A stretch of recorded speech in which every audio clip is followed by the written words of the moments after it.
Alright, howdy fellas. Guns 222 here with the Progetto 65. So this morning I played 5 battles in this tank. Just rather than handpicking good replays, just 5 in a row, see how they went out. Unfortunately, I didn't have replays turned on for the first one, which turned out to be a 6K game on Ghost Town. So jumping right in here on the second, looks like a tier 9 game here on Sand River. So it's kind of from this side, there's a few additional positions I like to take. First, bush in the middle around G5.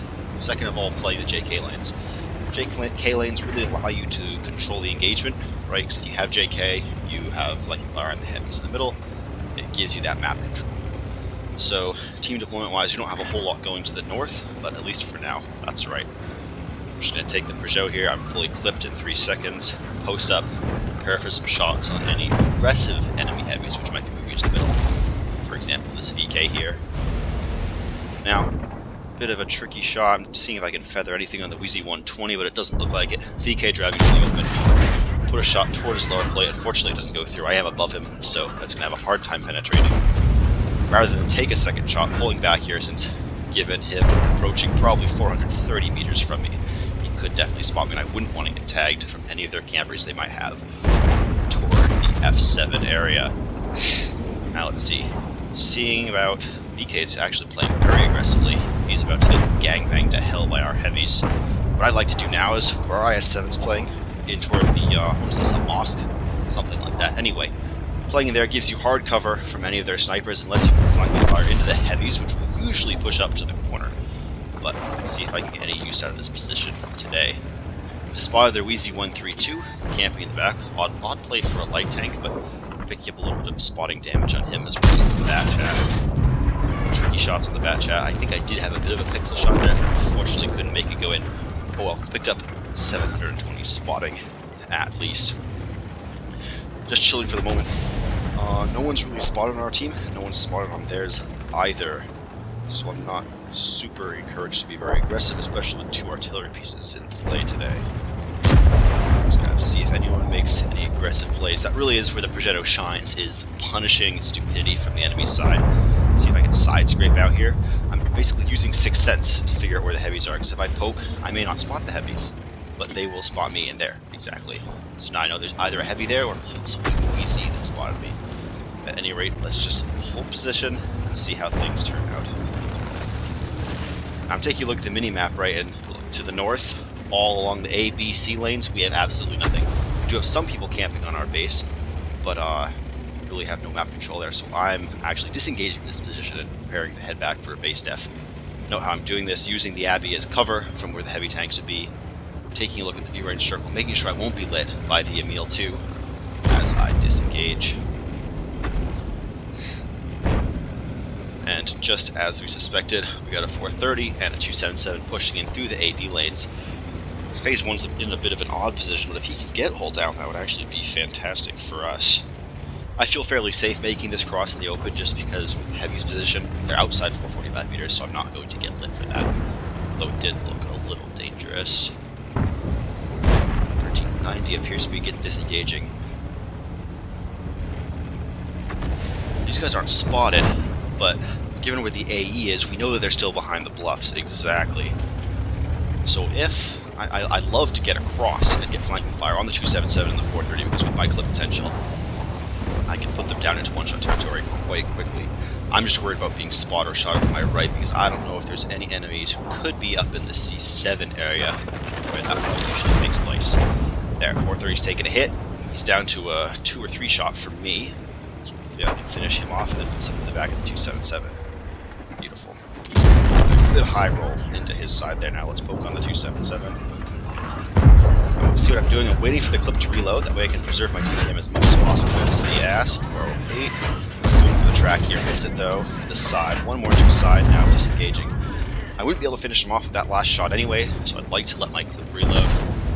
This way I can pull him up after me and maybe track him as he comes over. No, I'm just going for the play instead. Unfortunately, he puts one into me and I get hit by the artillery piece. It looks like the 13 is going to finish him off. It's a 2k damage now. 800 assist, not a bad game. Let's just go for a full clip reload though, hide here, get artillery safe behind this mound as much as we can. Interestingly, when I pushed out here, because I really encouraged our team to make some plays. We now have full map control of this side. We haven't lost the JK lanes either, which is fantastic. Given where our heavies are playing in the middle, they should be relatively safe. So I don't feel the need to go back for that just yet. In fact, I think we can probably catch some of these guys in the ass as they run away. Seems the Skoda up too. There we go. One into the ass. Two into the ass. Do we get the kill here? Ooh. Nice RNG on that last shot for sure. Got a little bit lucky there. Go for the full clip reload. You can see how the damage stacks up so quickly in this tank though. Up to 2.6k, just like that. Plenty of tanks left to shoot. Now moving in here, I do know the Badger is spotted on the enemy flank, so I don't need to worry about any TDs camping on the base, so I can move and go ahead and poke this ridgeline, see if I can spot out anybody around here. There's the Badger. At this angle, really iffy shots, I'd rather just let my clip fully reload. Let's see, what's the Wheezy up to? I think I can feather a shot right here. Still holding that clip though. Really want to preserve your DPM in this tank as best as you can. One into the artillery, and Wheezy at 190 takes the kill. So now let's go ahead and push in. This is where it gets a little dangerous. They do have several enemy tanks remaining. They're really all in this corner, so I have to watch my angles pretty carefully. I would just love to clip out this juicy ass of the Type 4. There's one, two, and the Emil's clipping me out. You can see I immediately start backing off, but I'm still looking for the angles on the heavy. He dies. Wheezy hits me, and I continue to fall back. Down to 500 HP now, but up to 4k damage. Definitely looking like a pretty sweet game so far. This is where it'd be tempting to stay here, reclip, and then push in aggressively, get some damage. But with what they have left, it actually is possible for them to make a comeback. Since we have these heavies in kind of weird positions, everyone's spread out. I'm not willing to die just yet. Playing the mid-ridge like this, late game can actually be very strong on this map from either side. Lets you try to feather some shots. Aim letting me down here a little bit. I go for the snapshot anyway, but no joy on that. It's really just holding passive for a minute, letting our heavies move up into position a bit. Although it looks like that Wheezy is caught out. Let's go ahead and move to our left, see if we can find another angle on either of these two tanks up toward the JK lanes. STRV takes out the Emil. Really teeny little pixel shots on the T-54. I would have taken them, but the Emil's gun was unfortunately in the way.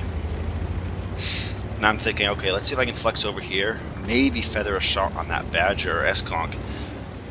Possibly find that Wheezy. And there's the light tank just sitting in the middle of the open. Interesting play from his side. I would have moved back and that allows us to clip him out quite easily, and the M60 takes the kill. No problem there.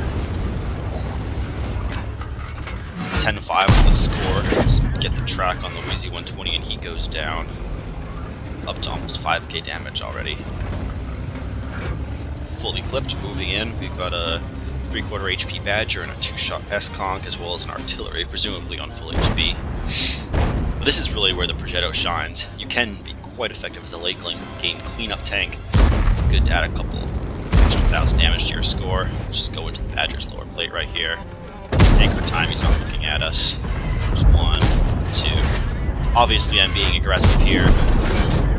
And 3.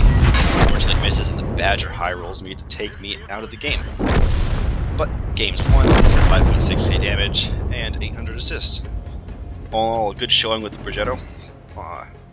Good demonstration of how you flex flanks on Sand River. Initially trying to take control of the JK, seeing how it's necessary to move to the other side, take